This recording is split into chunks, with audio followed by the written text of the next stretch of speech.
Hello, welcome back to the Brother Blog. If you haven't already, check out our channel, some of our other videos. Today we're going to be recapping Week 2 of college football. Yep, pretty good week on paper, but not so many great games, I guess, so to speak. Couple upsets and a couple ones that we predicted. Obviously, we'll kick off right away with college game days, Alabama versus Penn State. And game day covered this game, but really, you can't call it much of a game at all. I mean, I think everyone sort of knew right from the get-go that Alabama would slaughter them. yeah, and they did just that. Penn State had a couple of opportunities. Bolden, their quarterback, Robert Bolden, or is Ralph. it Boyden? I think it's Ralph Boyden. No, it's Robert. I don't know. Robert Boyden. I'm not sure, but he threw two picks down there. One was in the red zone, and one was close to the red zone. So that hurt him, But really, I mean, Alabama just pulled away. Greg McElroy showcased his accuracy some more, and Trenton Richardson had a great day on the ground. Yeah, when you have a freshman quarterback like that, a true freshman, you can't expect his second game of his entire college football career to be against one of the best teams in the history of college football, in my opinion. In one of the hardest stadiums to play in. You just cannot expect him to win that football game or even to come close to winning that football game. Next game we're going to talk about is another rank-to-rank matchup, South Carolina versus Georgia. Yes, and this game was actually much better, but, the classic SEC defense first, a lot of defense going on type game. We both you picked South Carolina, right? I picked South Carolina. I picked South Carolina, and I picked them too. I was not in the week 2 predictions because I was ACT testing, which wasn't exactly fun, but yeah, I did pick South Carolina too and pick them, and they got the job done. Steve Spurrier did a good job there coaching. Georgia didn't have that many weapons, but Georgia turned the ball over in the red zone too.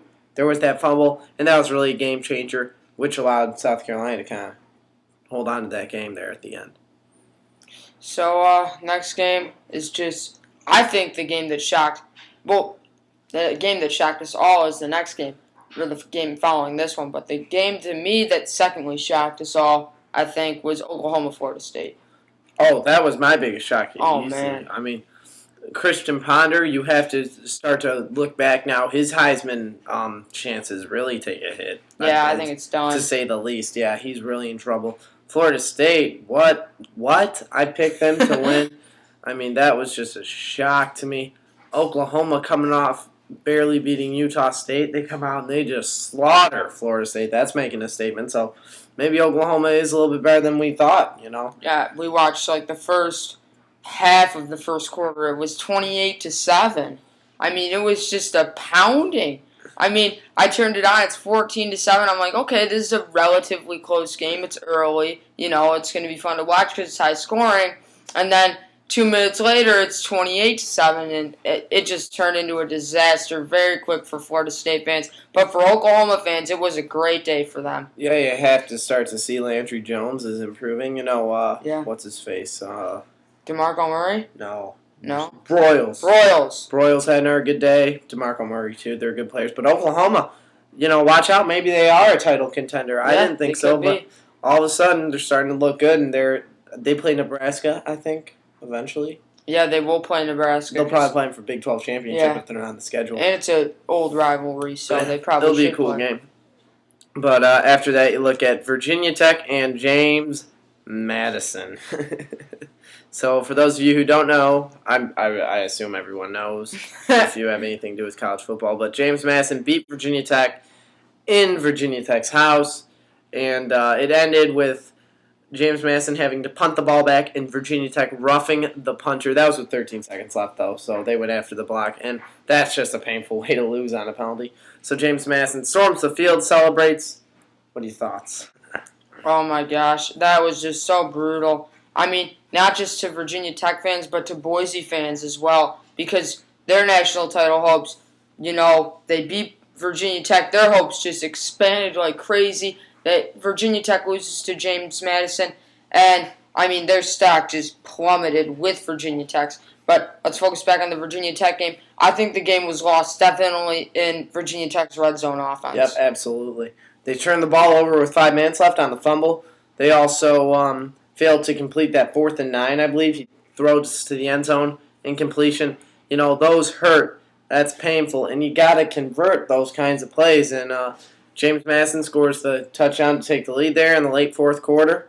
Mid-fourth quarter, I guess late's not really a fair statement. And, that was it. Virginia Tech just could not get into the end zone. They get all the way down there, and they just could not finish the job. And for Boise fans, they're going to need Virginia Tech to have a strong season, win the ACC. Finishing season. And they're going to need to have Oregon State be a good team, too. And they're going to need to beat Oregon State pretty good in order to help out their BCS rankings. Yeah, Boise State definitely is going to need a lot of luck in the computers now if they want to play for that national title. Next game, which I thought was going to be by far the most exciting this week, but it wasn't, was Miami versus Ohio State. What are your thoughts on this game? I thought it was a very good game. I thought Miami had great special teams. Travis Benjamin ran a kickback for a touchdown. That was a punt return back. And the other guy, number 6, I forget. Yeah, I can't remember. But he ran back the kick return, too, for a touchdown. So 2 special team touchdowns for Miami. And you look at that and you say, they're in this game. They have a chance to beat the Buckeyes. But Corey Harris, 4 interceptions. I believe 4. Did he throw a fifth? He had 3 in the first half. 2 of those in the first half were, I think in his own 20-yard line. Yeah, and then bad. In the third quarter, he threw the one. They're driving down there. He threw it in the red zone on 3rd and goal at the 10-yard line, and that's unacceptable. Cameron Hayward ran that one way back, the big guy, but he couldn't quite get in the end zone. But that set up a touchdown, I think, didn't it? Or was it a field goal? I don't know. Either way. I think they punched it in. Yeah, they did. Either way, when you have turnovers, turnovers are just a bad thing. You don't want to be getting into them anyway. 2, when they're getting turned into points, you look at that. If you're in the red zone and you have a turnover, let's just assume you're going to kick a field goal at the least, right? All right. So, that's 3 points minimum. They get an interception or something, run it back, then they kick a field goal. That's a 6-point swing right there. So those turnovers, I think, really were the killers for the Hurricanes. Yep, I think Corey Harris actually defeated their game. And Travis Benjamin was at fault on a lot of the interceptions. We show him here. He's not looking around on the first. He thinks he's blocking on another one of them. You look at those, but in the one went through his hands. Oh, man, it was just bad. But Harris, unacceptable, really blew the game. And Pryor, showing that he is a Heisman candidate still, he had some beautiful passes. That one drive, they get down 10-7, throws the beautiful deep ball. Then they get down there. He throws that pass in the end zone to Sane, I think it was. Yes, it was to Brandon Sane. Over Sean Spence on defense. That was a beautiful throw, too, right in the end zone. So Pryor, and he showed some mobile abilities, but he was hesitant to run a couple times, which was too bad. I'd like to see him break loose and sort of run wild. Yeah, I think Pryor's sort of, to an extent, given up on his mobile ability. Well, not totally given up on it, but I think he's starting to get more involved in throwing the football versus he used to be running. Next game, neither of these teams were ranked, but Michigan is ranked now. Michigan versus Notre Dame. And this was a exciting game to watch. What were your thoughts on the game? I think that Notre Dame would have won the game if their quarterback had not gotten hurt. I could not agree with you any less. I think that Chris was his name. Any more? Any less means you disagree. Well, I think that, Dan Chris, I think was his name, right? Christ or something. Christ. Great player for Notre Dame. He was definitely a leader. Yeah. And Montana's kid sucks. I mean, that guy's awful. I can throw a better pass than him easily. At the NFL level, he sucks. He's so awful. But Denard Robinson, give him credit. He played well. But Michigan does not have much of a team besides him. I mean, even with him being the National Player of the Week, they still should have lost the game. Yeah, they still probably should have. And I wouldn't give up on Notre Dame, with their starting quarterback, and they beat Michigan up pretty good on the scoreboard, I think. I think with him in, they beat Michigan.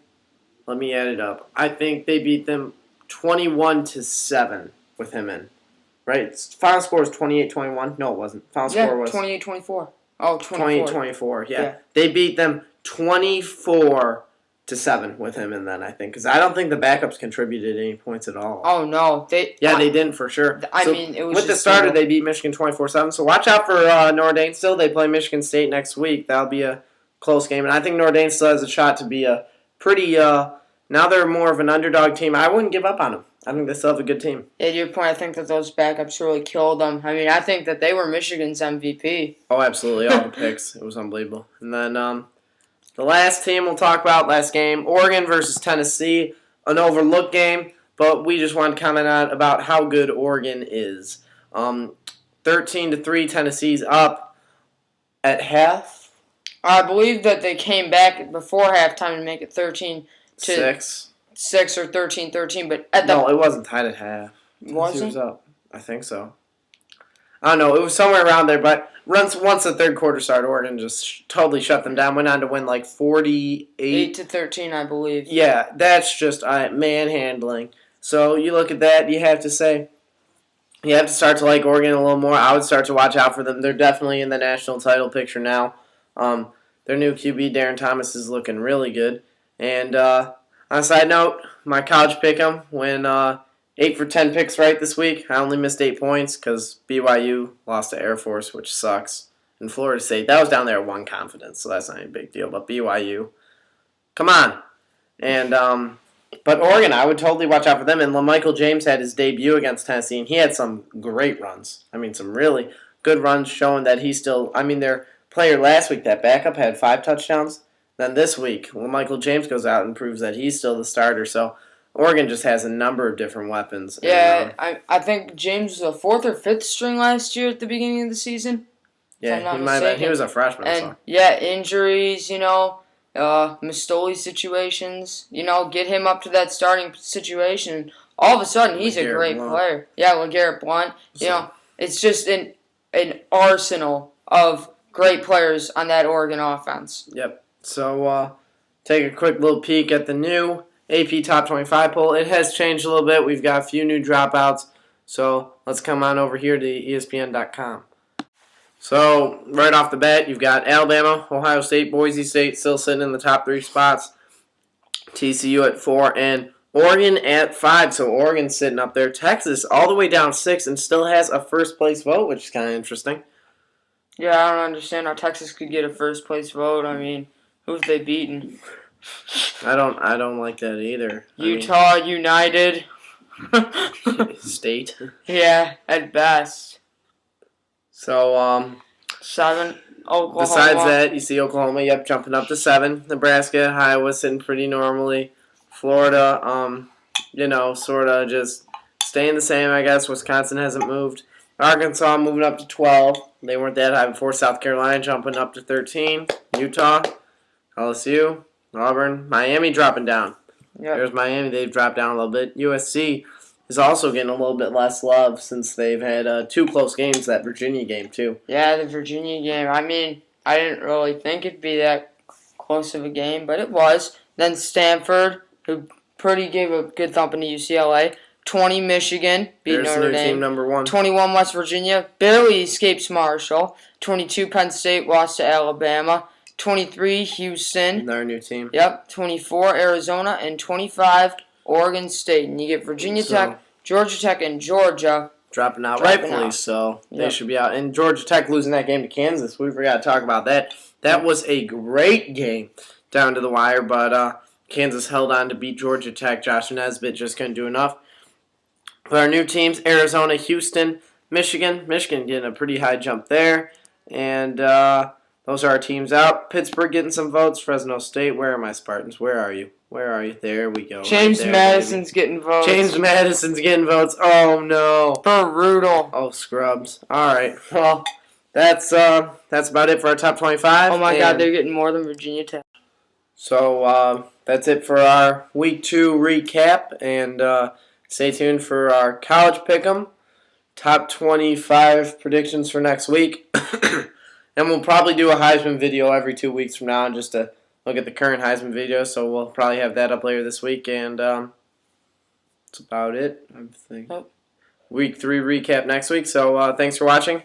Check out our channel. Subscribe. Leave some comments. Some thumbs up, thumbs down. And thanks for watching.